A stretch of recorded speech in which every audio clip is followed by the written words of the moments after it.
พี่กับน้อง เดี๋ยว กั อ่ะ พี่กับน้องกันเฮ้อโอนคุณจ้อมแหนมเครียดท่านเปลี่ยนใด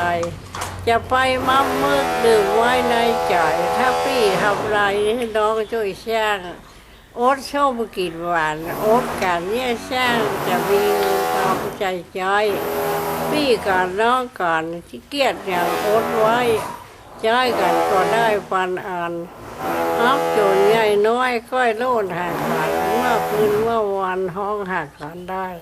ทุกข์ก่อน อืม